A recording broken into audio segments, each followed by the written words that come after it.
Well, there's the new granite counter that they picked out, and see, they put that same granite up the backsplash, and even on the window stool, that looks sharp. And you remember, they were gonna put the garbage disposal button right on the counter, and here it is, right here. You just press it, and it's on. You can hardly hear it because it's a brand new garbage disposal. Push it again, and it's off.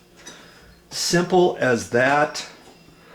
We did away with that nasty old looking switch right there. We don't have a new switch right there.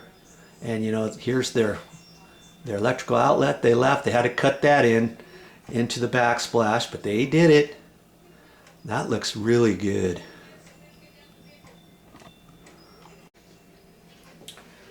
This faucet is really sharp too. This is a Delta faucet. No, it's a Moen. It is a Moen? Yes. I thought you had a Delta. No, Moen. Okay. I guess it's a Moen. I stand corrected. But it's got some little seeing eyes on it, so when you put your hand across there, it turns on. Put your hand across there again, it turns off. Okay, you can also I guess you can also turn it on and off there. You can turn it on here. You don't even have to touch it. This is, you know, some you can touch it on, off. This one you can't do that. You have to just pass your hand across the eye. And then you want it off, you just put your hand across there again, wherever. Okay? Here. I guess that one's just for a short while. If you just want to just want to wash your hand a little bit like that. You rinse your hands off, and it goes off after a certain amount of time. So you don't have to put your hand across there. It just sees it when you put your hand right here. Isn't that slick? And then you go away and it turns it off. Or you have it on. I guess you've got to turn it on up there if you want it on all the time. Then you got the little goodie here. Okay. Pretty slick little unit. Now this granite top, they decided to put in a new sink here too. Anytime you install anything new, obviously you have to go with a new sink, and she decided to get one that was kind of oblong like this with only one compartment. She had two, one upper and one lower before, but it made the sink kind of small. So if you're kind of in a confined area and you've got a little bit extra countertop space to utilize, you might want to think about something like this. This sink, they call it a granite type sink. It's like granite, bits of dust, and a mixture of you know, just a composite, and it's ooh, that scared me. See, it's kind of hollow. It's not really super heavy.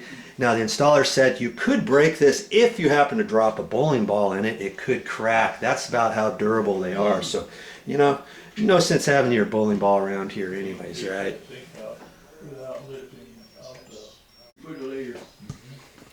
Here's their stove. They got the counter on this side of it. And then they also put it to the left side, and they put it up the backsplash too, you know, on both sides. And then we're gonna decide to do something different here. They initially thought of putting some tile there, maybe make a design, and you could kind of do whatever you want there, you know, but they ended up opting to go with the same backsplash material. And so the guy still has to come back here. He's coming back today. He's going to pull the stove out, and he's going to put one piece granite up in there, the very same color, and that's okay. They'll just silicone on the sides and make it tight, and it'll look nice. Okay, that will finish off the granite. Oh, nice.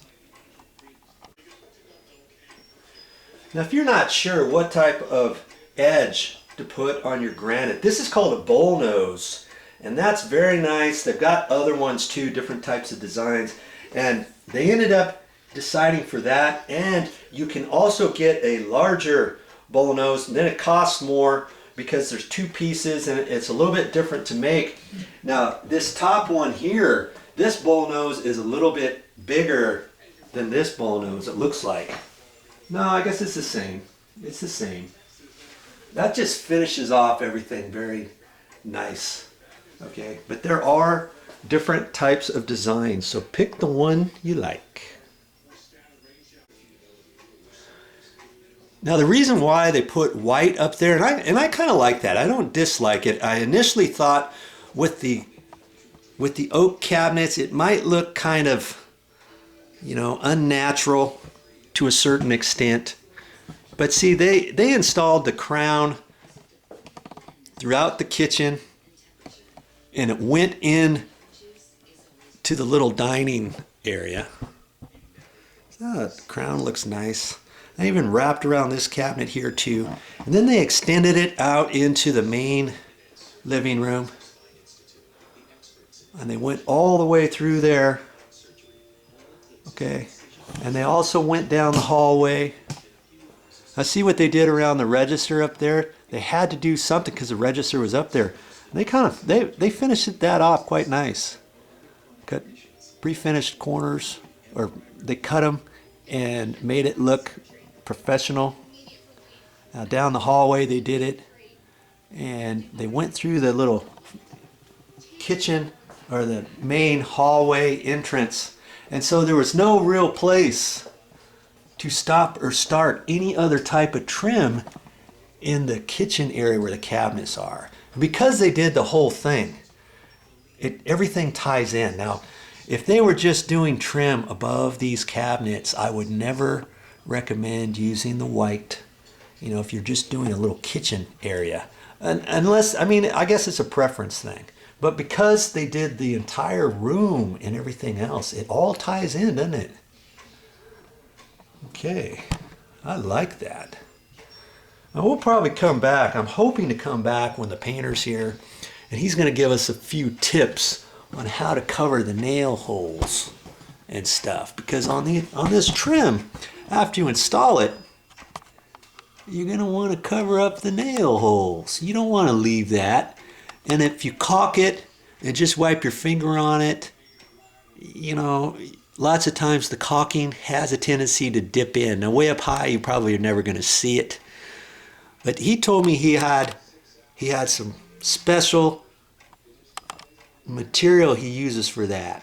And I'm kind of anxious to see what that is. Now see up here, up against there, he's going to have to caulk that in. And at the bottom of this trim, obviously where white meets stained, there's no way you would ever want to put any caulking down there. Don't ever do that thinking you're going to wipe it on and off. See, if you happen to see any little line there at all, you don't really see it because you got white up against the stained dark cabinetry, okay? But once he gets out here, I think he's going to put, you know, up against the walls and stuff, he's going to put a bead of caulking at the top, and he's also going to put a bead at the bottom. And then any inside corner, he's probably going to look at the inside corners and make a decision. Does he caulk those or not? I kind of think he's going to, but he'll just have to look at it. So each job is slightly different. Doesn't this kitchen look way nicer now? It's all nicely cleaned up, and you know, they even had room for a nice picture on that wall. Let me get this light moved here.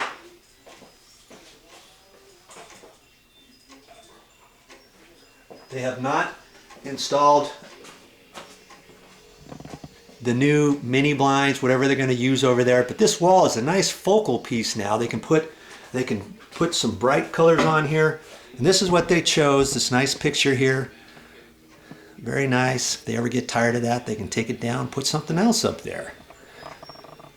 But you know, there's no way they could have put something like that on that wallpaper wall or anything. This brightens up the room. It makes the kitchen look a lot bigger without all that wallpaper there, and without the ceiling.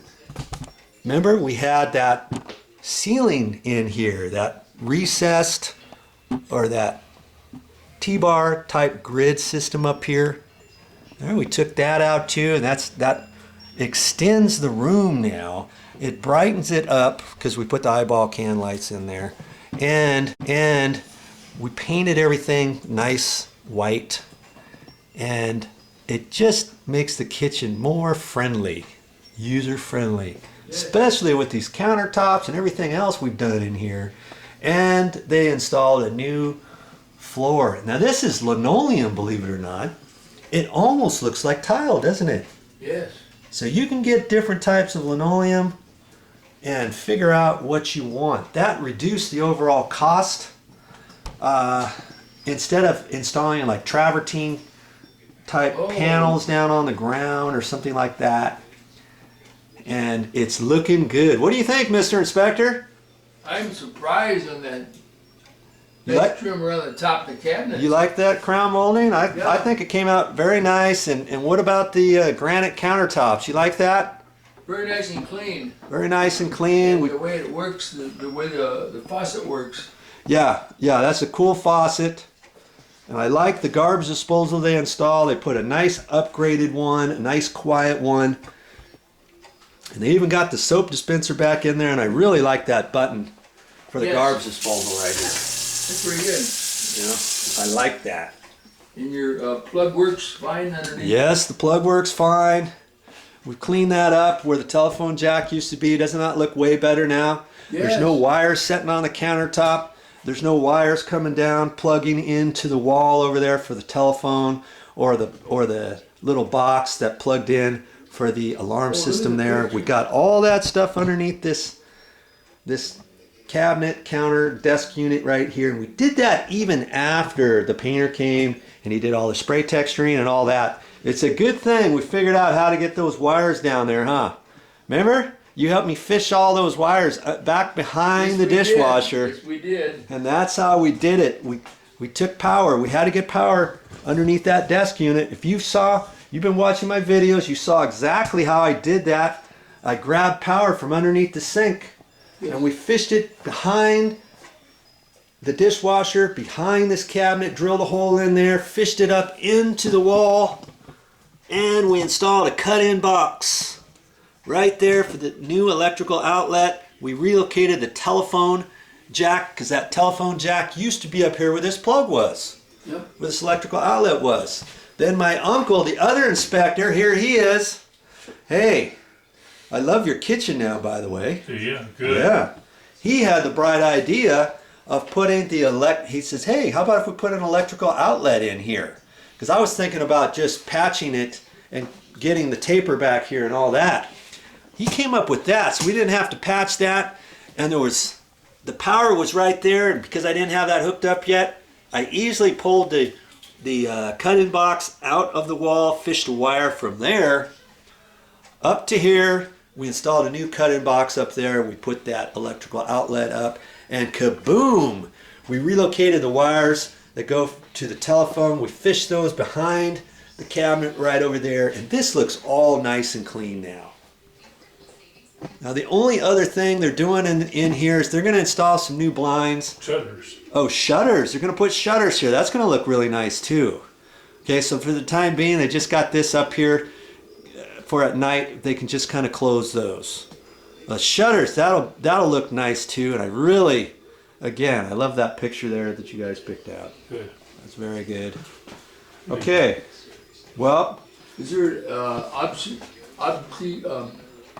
if they wanted to put caulking on top, they could if they wanted? Yes, Jim's going to come back. Your man Jim, he's going to come back and he's going to caulk the top of this crown molding, the bottom of the crown molding, all the nail holes. He's going to fill those up and it's going to look 100% complete. If you don't do that, your project is not complete. So I would encourage you to always do that. The last thing you want is for someone coming in here saying, oh yeah, they should have done this, they should have done that. The idea is when you do things, when you do remodeling or kitchen remodel or whatever you're doing, you want to make it look like you were never there when you get done.